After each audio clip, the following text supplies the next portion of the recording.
Hey guys, कैसे हैं आप सब। I hope you all are fine and doing well. Welcome to digital IT code.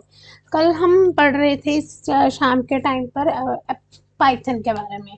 तब मैंने लिटिल बिट इंट्रोडक्शन आप सबको करवाया है, मतलब इंट्रोडक्शन के साथ ही इंट्रोड्यूस करवा दिया मैंने पाइथन को।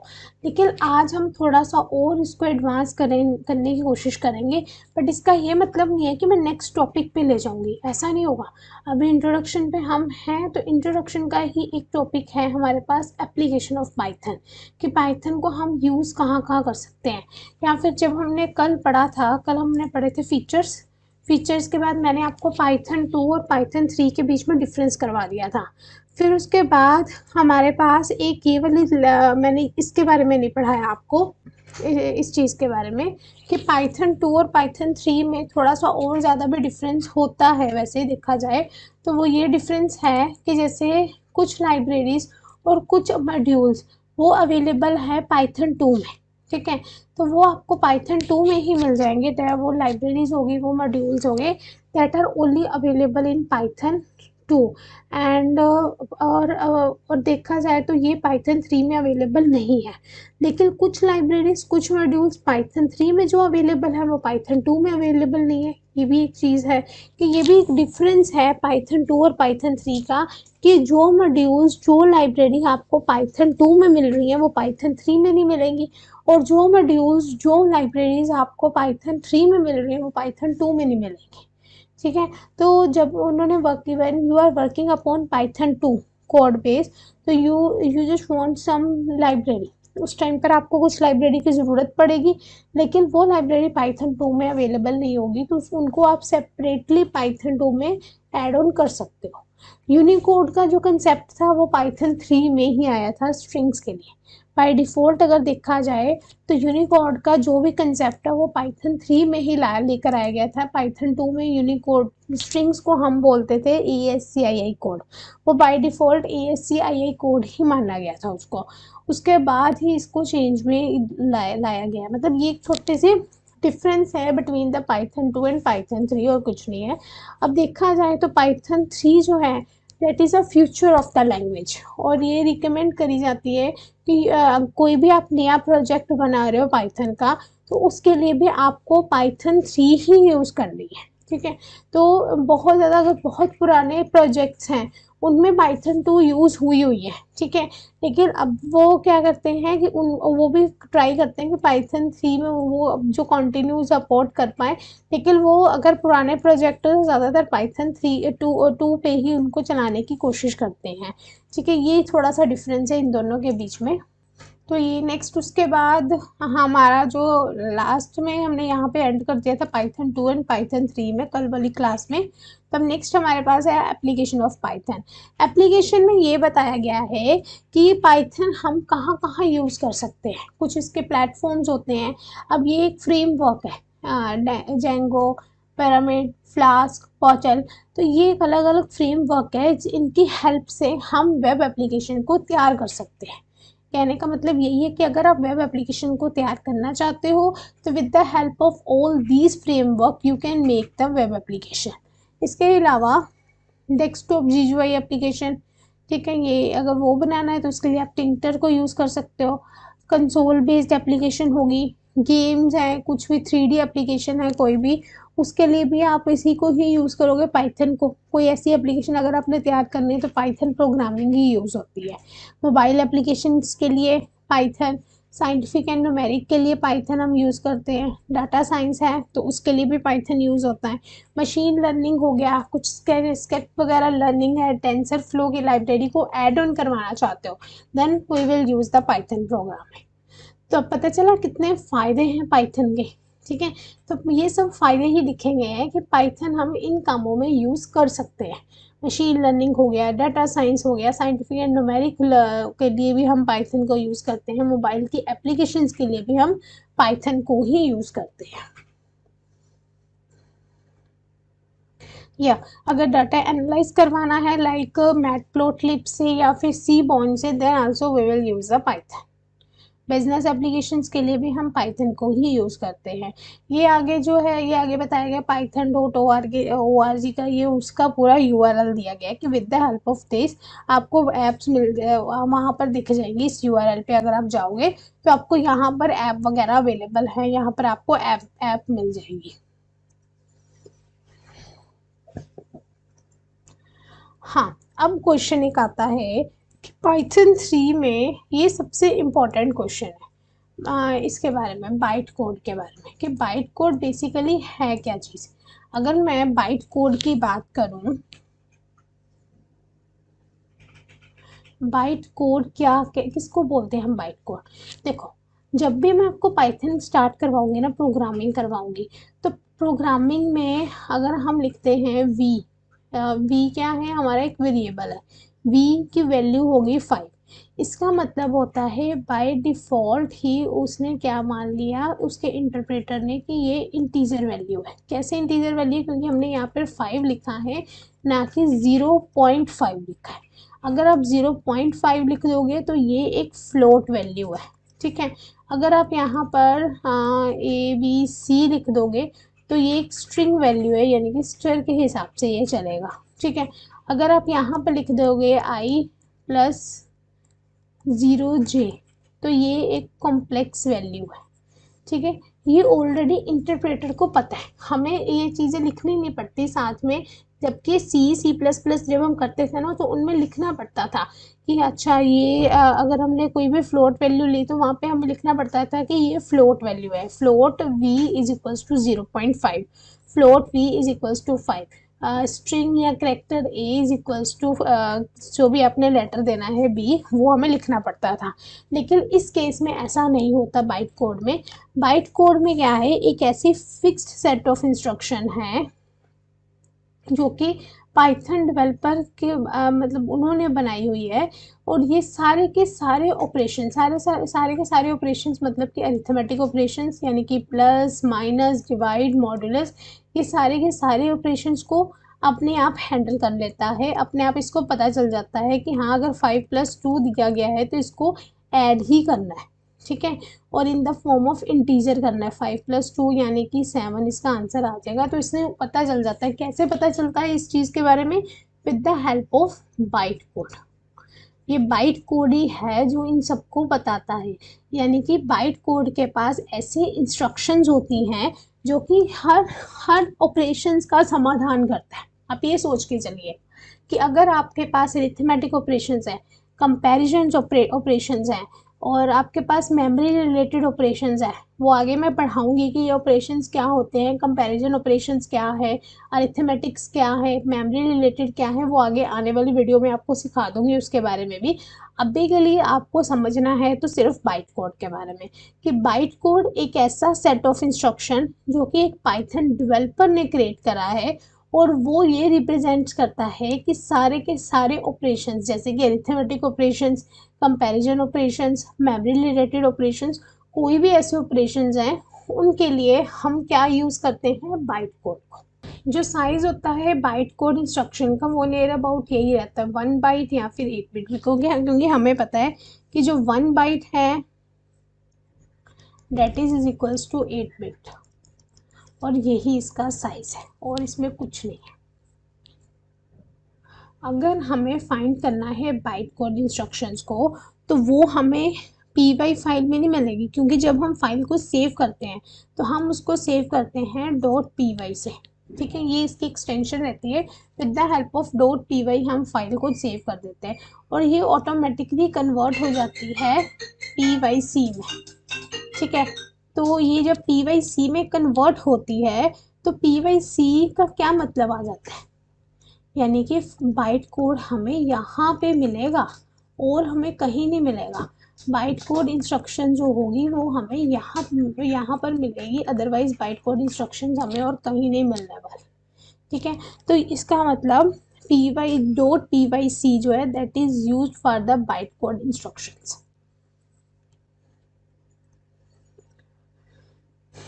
अब क्वेश्चन आता है आपके माइंड में भी ये क्वेश्चन आएगा कि .pyc तो हम कोई ऐसी फाइल क्रिएट करते ही नहीं है, इसका मतलब मैम गलत है।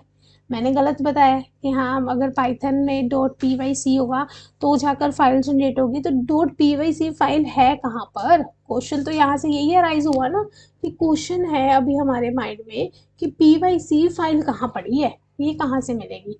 चलो इसका भी मैं आपको आंसर दिखाती हूँ। जो पाइथन कंपाइलर होता है वो क्या करता है कि जो आपका प्रोग्राम का सोर्स कोड होता है उसको बाइट कोड में कन्वर्ट कर देता है।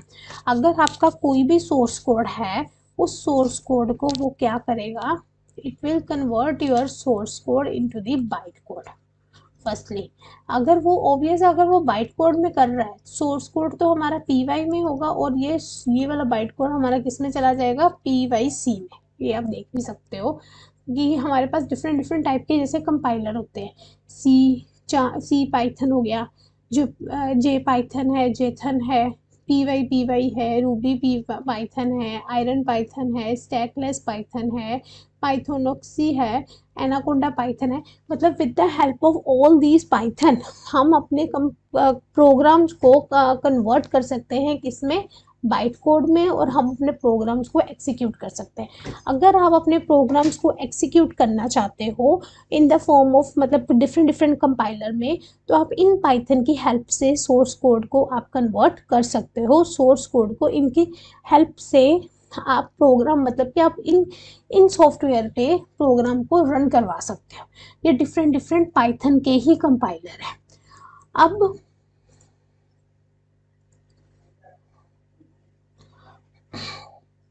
सोर्स कोड अगर लिखना हो, सोर्स कोड हम कैसे लिख सकते हैं, जब हमने सोर्स कोड लिखा, सोर्स कोड जैसे वो तो आगे पढ़ाऊंगी जब प्रोग्रामिंग स्टार्ट होगी। सोर्स कोड लिखा तो सोर्स कोड मेरा कौन सी फॉर्म में कर रहा, .py, कि मैंने उसको .py की हेल्प से सेव करवा लिया। फिर क्या हुआ, जब वो सेव हो गया तो कंपाइल हुआ। कंपाइल होने के लिए उसको पाइथन का कंपाइलर चाहिए था, वो हमने उसको प्रोवाइड करवा दिया। पाइथन कंपाइलर ने हमारे सोर्स कोड को कंपाइल करा।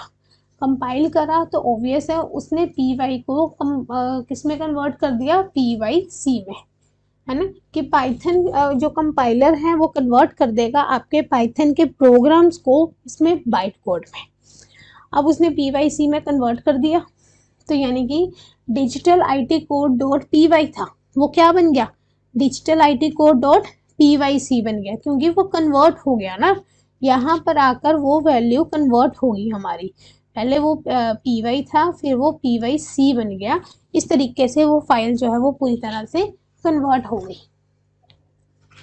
देन कंप्यूटर मशीन, ये तो ऑब्वियस है ये बाइट कोड को नहीं समझती, क्योंकि बाइट कोड में तो यही चीज़ें आ गई, प्लस करवा दो, माइनस करवा दो जी, इसको मल्टीप्लाई करवा दो।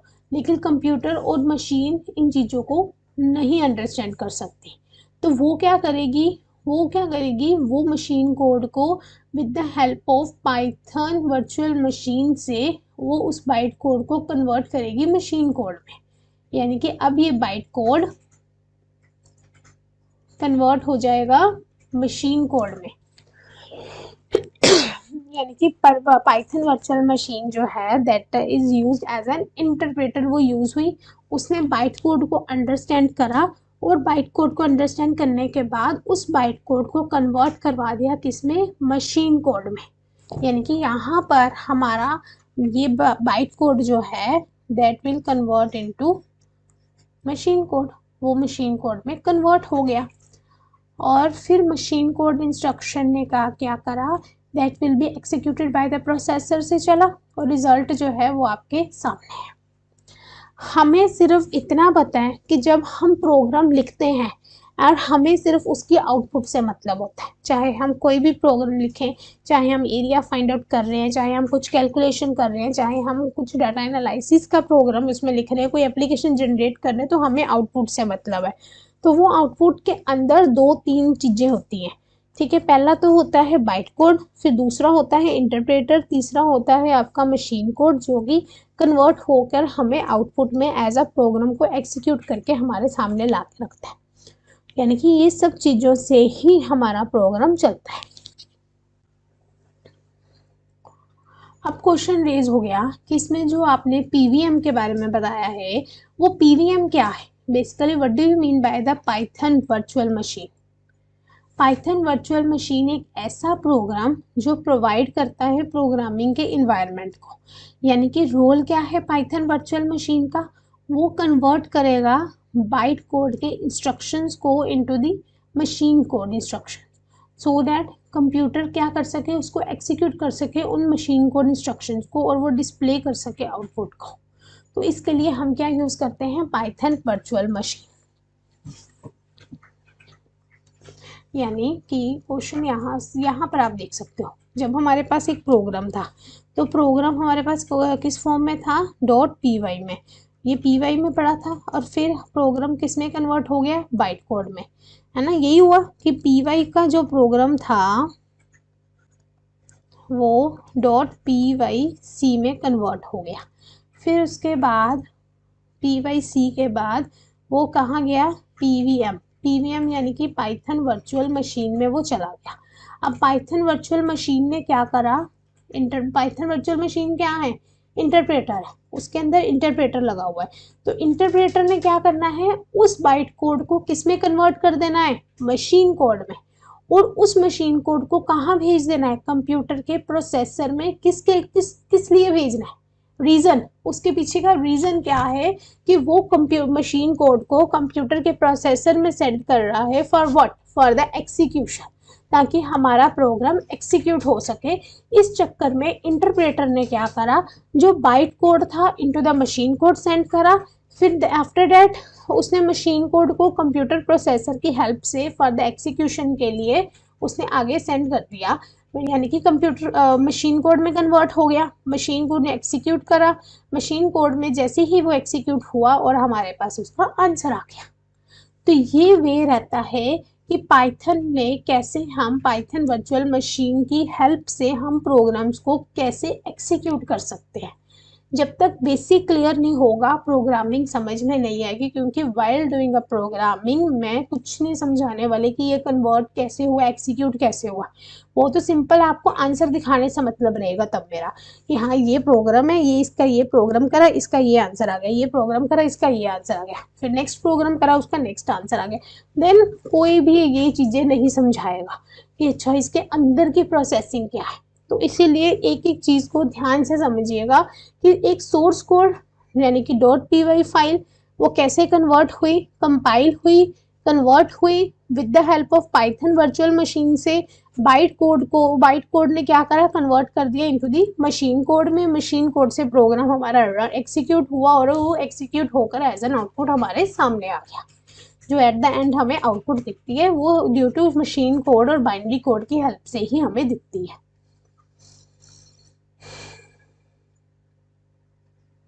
अब एक्सिक्यूटिंग हमने करना है पाइथन के प्रोग्राम्स को।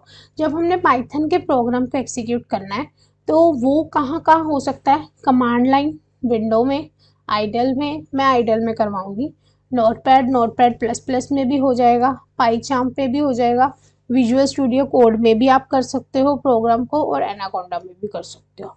बाकी मैं ट्राई करने की कोशिश करूँगी, अगर और भी किसी में मुझे करवाना हुआ तो वो मैं करवा दूँगी साथ साथ, क्योंकि सब ऑनलाइन लाइव ही चल रहा है इस टाइम पे।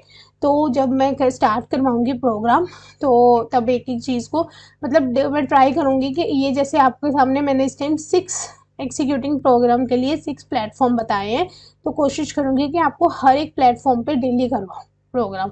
कि आज का अगर सपोज करो इफ एल्स स्टेटमेंट चल रही है तो वो कमांड लाइन में करवा दूँ, आइडल जो है वो मैं वहाँ पर वाइल लूप करवा दूँ, या बेसिक कोई भी प्रोग्राम करवाना है वो आइडल पे स्टार्ट करवा दूँ। पहले स्टार्टिंग में हम आइडल ही करेंगे,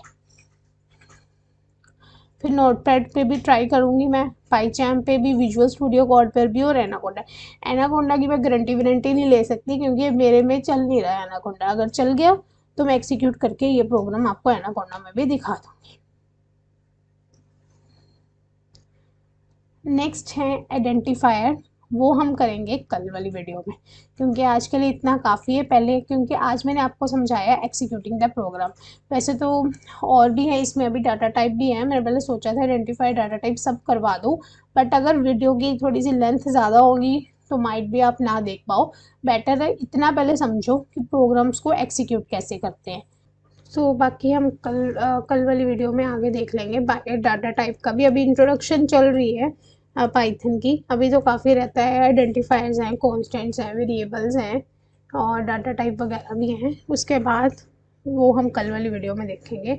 आज के लिए इतना काफ़ी है। वीडियो को तब तक आप लाइक करो, शेयर करो, चैनल को सब्सक्राइब करो। कल भी मैं ट्राई करूँगी कि मैं सेम टाइम पे आपके साथ यहाँ पर ऑनलाइन अवेलेबल हो सकूँ। Thank you so much for today everyone. Bye bye.